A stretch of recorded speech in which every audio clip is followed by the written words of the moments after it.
little bit about what impact Andrew Brunette has made from your perspective, not only individually but on the power play? Yeah, I mean, he's been great for us for sure.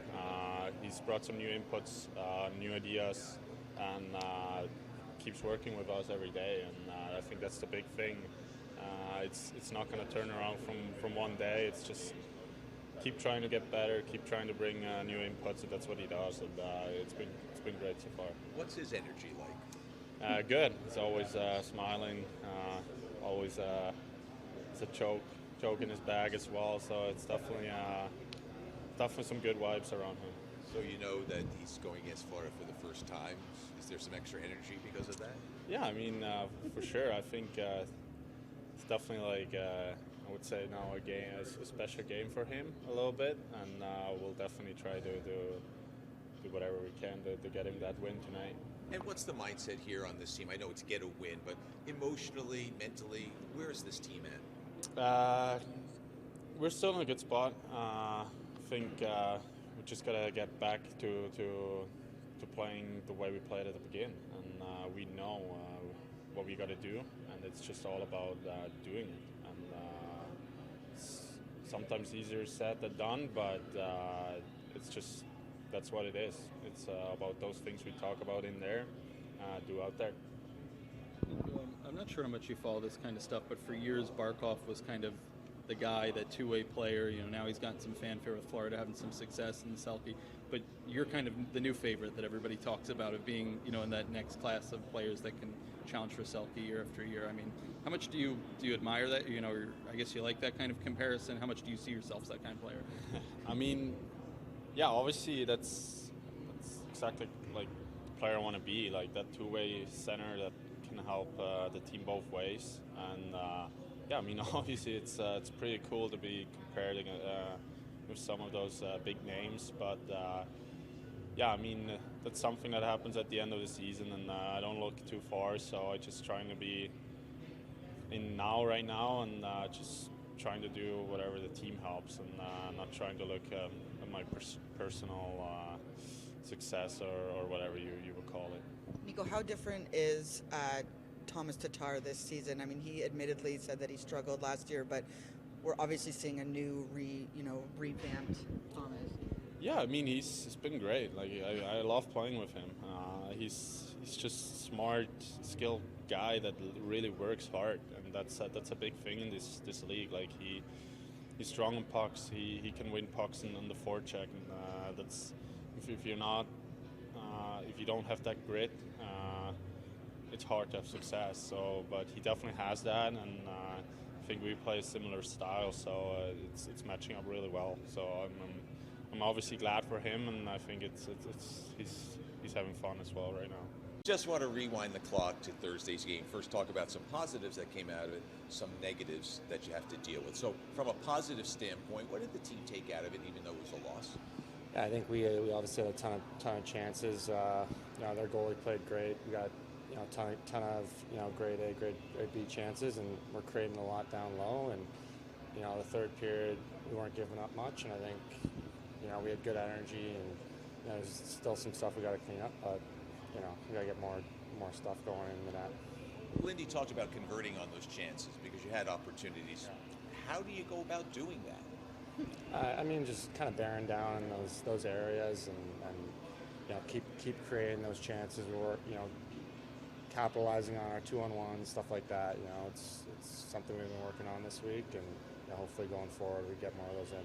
You talked about correcting some things. It still was a loss despite a better effort. What do you want to correct?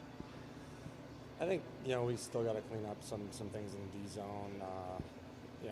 Making sure we don't turn the puck over. Kind of time management too in the game. Getting it low. Just being more focused on maybe not trying to make too many plays at the wrong times, and sometimes just getting it in and working it, running out the clock, and scoring goals. Mikey, what's the fine line between not wanting to think too much in a game about those things, knowing that you guys have been trying to correct them, and just naturally letting those things happen? Yeah, I think, the less thinking you do, the better. So just making sure everyone knows what they're doing out there, And then, once it's time to do that, do your job and make it happen. You don't want to, think too much about it. Just kind of know what you have to do and do it.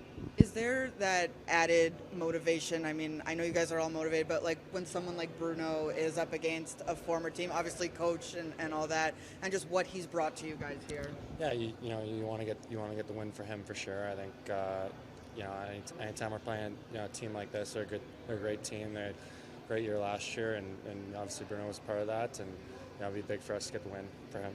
So in sports where you're judged by wins and losses, though, you would have been satisfied if that performance can be duplicated most nights. You'd be happy. Well, when you have 5 or 6 odd-numbered rushes, you outshoot them 2-1. The margin of play is in your favor. It's a recipe for winning games. We didn't win. I think that, like I said earlier, there's a lot of different ways you can lose a game. Goaltending alone can take a win, and it does on a lot of nights. And I think you got to give Hart credit here on this one. I know you discussed it yesterday with Ryan, but just for those who weren't here for that conversation, the Damon Severson situation, can you just review the conversations you might have had yesterday with him? Yeah, just we talked about the play in the game, on the goal, and just went through that. Lindy, what did you like from the power play, seeing Nico get that goal the other night, and maybe just changing up some of the bodies and how things are going? I think that it's still a work in process for us, where we're trying to, find something that can generate more quality opportunities. As you see, we put a couple more shooters. We've kind of gone to a 2 power play unit setup where we can have, a quarterback on each unit. And it's something we're trying. And I know that when you put, we're putting two young players, 2 rookies, it makes it tough on your power play. But, I think we're at the stage where, it's been okay, but we're looking for it to improve. And if you don't try stuff, you don't know whether you can get it to improve. You've been in this situation, sorry, Neil, before. Is there a extra emotion tonight for someone like Andrew Brunette? I think so. Obviously, he knows that team really well, and I think when you play him that first time, there's always a little bit there. For so many years, Barkov was kind of that underrated player that everybody kind of talked about, being a defensive strong player. Now he's won a Selke, and he's, had some success in Florida. I'm just curious, how much of him do you see in a guy like Nico Hischier, who's the guy who's getting that now? I think that, again, probably Nico's at that early stage of that. Same type of player, good two-way, can capitalize on offensive situations, one of your best defensive players. He's a well-recognized player now that if you get compared to a guy like that, and I think Nico can be, it's a great comparison.